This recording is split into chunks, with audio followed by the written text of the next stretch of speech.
What is going on, YouTube? It is your boy Sir Jorge the Great, bringing you our draft analysis for the BBL, the Banlist Battlers League. We are doing an Ubers League for our second time, I believe.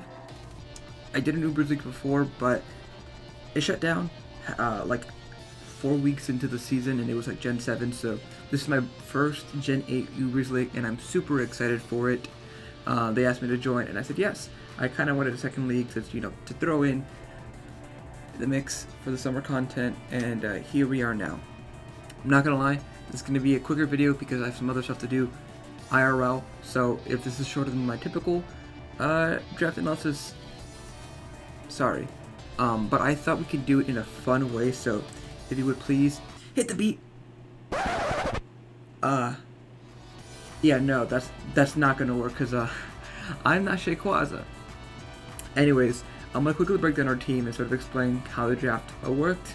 It was a point system, and we were third overall, so it started well. Let me just say that.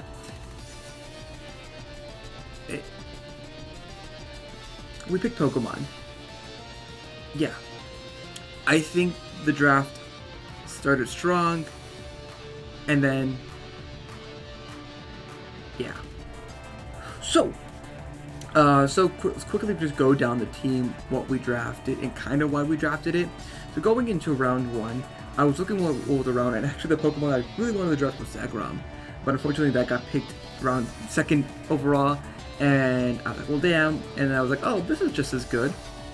So guys, for our first round pick, it's morphing time because we picked Tommy Oliver, the Zygarde complete form. And for those who do not know what Zygarde complete is, Zygarde has a second ability that's usually banned in Standard League called Power Construct, and when Zygarde standard form gets below 50% of its health, then it becomes the complete form, and it like doubles its HP, and it's super stupid. No attack buff, but the HP stat makes it almost unkillable and really hard to take down. So, and it's actually this is my second time recording this, and I did some team building, so I saw the stats earlier, and so Zygarde complete has a HP base stat of 216.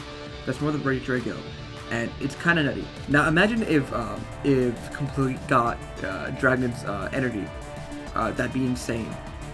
But I really like Zygarde complete. I've never used Zygarde before, and I'm kind of excited to use complete form. So yeah, going into round 2, I kind of wanted to pick up a fire type Pokemon, and I really wanted to pick up this Pokemon because I don't think I've drafted it before, and if I've had. This is a new Jorge, and I really want Jorge to try it out. So going to round 2, we picked up Victini. Yeah, Victini does Victini things. It has a base 100 across the board, so I can run the special, I can run the physical, and get some great coverage moves in like Searing Shot, V-Create, Bolt Strike, U-Turn, Dazzling Gleam, Sun Headbutt, Psychic, Thunderbolt, Trick. There's a lot of options with Victini, and I'm very excited for it because it's an annoying Pokemon to deal with. Like, yeah, it can be easy to counter, but there's some things you just can't prep for. I lost my train of thought. Anyways, going into round 3, we were able to, basically, pair Pokemon together, and I knew I wanted a very bulky Pokemon that would help out Zygarde and Victini, especially for Victini's weakness to water and Zygarde's weakness to ice. So, and Fairy, actually, I realized this is the first time I recorded this, and I'm realizing it now again, second time, but also deals with the Fairy weakness. So we picked up Toxapex. I got some ugly looks for this, and I have no regrets, even though I'm the king of the 252 sets. Yeah. Toxapex is just a bulky Pokemon, it's really what it is. It gets the ability of Regenerator, so whenever I switch it out, I will gain a third of my health back, which is kind of nuts because, I can set in Toxapex, take a hit, switch back out, and do some other fun stuff with it. Really looking forward to using Toxapex, just being our defensive core for the season, and we'll see how it goes. Going into round 4, I really wanted a Defogger, I wanted some pivot, and I really wanted a fast Pokemon. And so I thought, hey, this looks great, and I was like, oh wait, I have this typing already, and I'm like, well crap, you're gonna be on the team, buddy. So, welcome to the team of Crobat. Yeah. And this is where our draft sort of starts going downhill. Yeah. Woo-wee. We picked the Crobat, very fast Pokemon. It's our fastest Pokemon for the draft. It gets defog, it can pivot around with U-turn. Kind of looking forward to it, to be honest, but I don't know how it's going to do overall to BH. We're going to round 5. I think this pairs off really well with Zygarde Complete. We picked up Klefki. Klefki just gets screens for us with the Prankster ability. We can get screens up, and it's harder to kill Zygarde. End of story. Klefki can do other things, but with the like Clay and us getting up screens, there's not much our opponents can do. We can also like T-Wave things to, you know, paralyze them, break their necks, and all that fun stuff. And I really like Klefki here. Going into round 6, I wanted an electric type Pokemon, and I was actually torn between this Pokemon's 2 forms. And that was being Thundurus. I didn't know whether I want the Genie form or the Incarnate form. I ended up just going for the Genie form because I just liked the speed option. It's a little bit faster than its Incarnate form, though we are missing out on a big special attack stat. But I felt like we were okay with it because we get 2 cool abilities in Prankster and Defiant. So, you know, we can punish our opponents, and yeah. And now we've entered the stage of the draft where things kind of go south for me. I realized Klefki wasn't the best Steel-type Pokemon, nor the best Fairy-type Pokemon, so I really wanted to pick a Pokemon that, you know, helped it out. So going into round 7, I ended up picking up Escavalier. It's just a bulky physical Pokemon that can help up Toxapex, especially if it doesn't want to deal with ground-type hits. Escavalier can sort of come in and just sponge those because it doesn't have a weakness to it, even though it's a Steel type. The bug gives it that resistance, which I think is phenomenal. I really like Escavalier here. It's going to sort of start a potential Trick Room core because Escavalier is very, very slow. And we picked a Pokemon that kind of benefit in the Trick Room, but also there's more modes to it. But yeah. Going into round 8, I really wanted a comfort pick. I also wanted an additional bulky water type Pokemon to pair off with our Toxapex. So, comfort, water type, bulky. Name a more obvious choice. We picked up Surfilius, the Jellicent. I've used Jellicent plenty of times, but I use it more offensively, I think, than defensively. And I don't know whether it's good or a good thing or a bad thing, to be honest. But Jellicent does give us the option of Trick Room, which I think would be really cool for Pokemon like First Cavalier, Toxapex, and even Zygarde. Zygarde's like base 85, and so my opponents might want to run Scarfs in the attempt to outspeed us with like a Swiss Scarfer or something.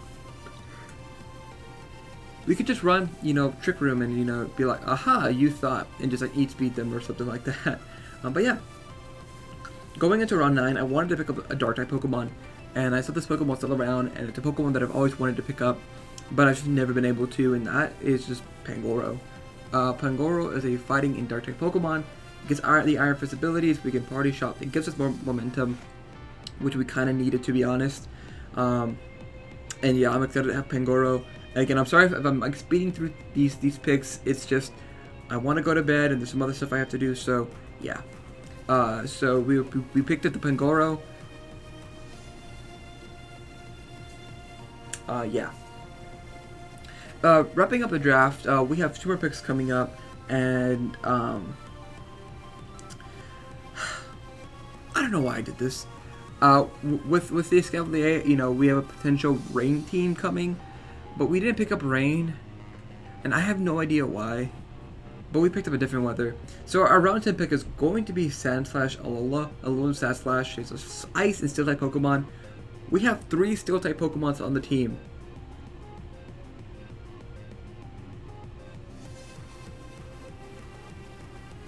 I don't know why. I have no idea why.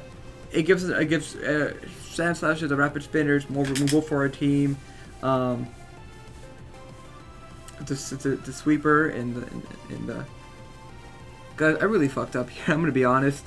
So if we picked up Alolan Sandslash round 10, you can imagine when we picked up our final pick in Alolan Ninetales, and God, oh my God, this is a team. It's a team. It's a disaster. I don't know how we're gonna do, and to be honest, I'm building right now, and I'm like, I can see this working, and I'm like, I don't think this is gonna work. I want everyone to know that I recorded a comedic bit where Eggy comes into my room and bullies me into drafting him as my last round. As you guys should know by now, I drafted Eggy no matter what, so The video was horrible, so just take this voiceover. Thank you. No, I'm just kidding. God, I hope I'm recording right now.